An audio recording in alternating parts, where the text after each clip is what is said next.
Magandang umaga po. Narito na po ang magiging lagay ng panahon ngayong araw na Martes, June 18, 2024.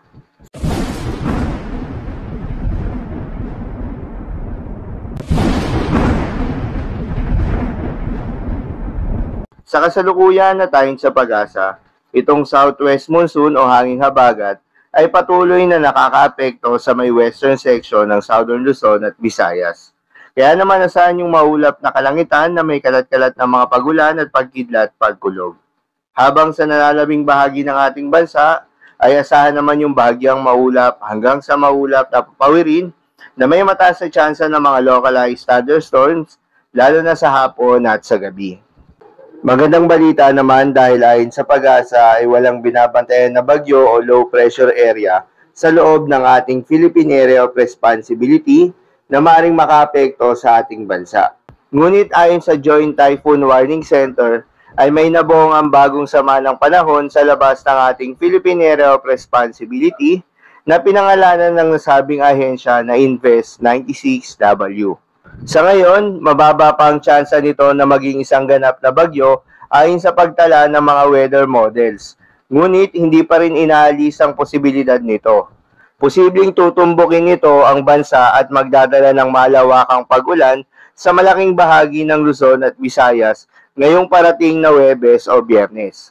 Maging alerto at handa sa banta ng pagbaha sa mga mabababang lugar at pagguho ng lupa sa mga nakatira sa bulubunduking lugar. Para naman sa lagay ng panahon ngayong araw na Martes dito sa Luzon, asahan yung maulap na papawirin na may kalat-kalat na mga pagulan at pagkidlat pagkulog sa may Kalayaan Islands. Dulot yan ng southwest monsoon.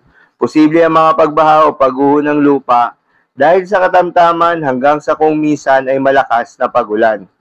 Habang sa Metro Manila at nalalabing bahagi ng Luzon, ay asahan naman yung bahagyang maulap hanggang sa maulap na papawirin na may mataas na tsansa ng mga pulupulong mga pagulan o pagkidlat pagkulog. Dulot naman yan ng mga localized thunderstorms. Posible rin yung mga pagbaha o pagguho ng lupa during severe thunderstorms. Para naman sa Visayas at Mindanao, asahan rin yung bahagyang maulap hanggang sa maulap na papawirin na may mataas na tsansa rin ng mga localized thunderstorms at posible rin ng mga pagbaha o pagguho ng lupa during severe thunderstorms. Madalas nabobuo ang mga thunderstorms sa ito tuwing hapon o gabi na maaaring magtagal ng 1 hanggang 2 oras. Ingat sa mga posibleng pagbaha o pagguho ng lupa during severe thunderstorms. Ugaliin rin na magdala ng payong pananggalang sa mainit na araw at posibleng pag-ulan sa hapon o sa gabi. Para naman sa lagay ng mga dagat baybayin, ayon sa pag-asa ay wala namang nakataas na gale warning sa anumang seaboards ng ating bansa. Kaya naman malayang makakapamalaot yung mga kababayan nating mangingisda at yung may mga maliliit na sasakyang pandagat. Asahan ang banayad hanggang sa katamtaman ng mga pag-alon. Ngunit iba yung pag-iingat pa rin lalo na kung meron tayong offshore thunderstorm activity.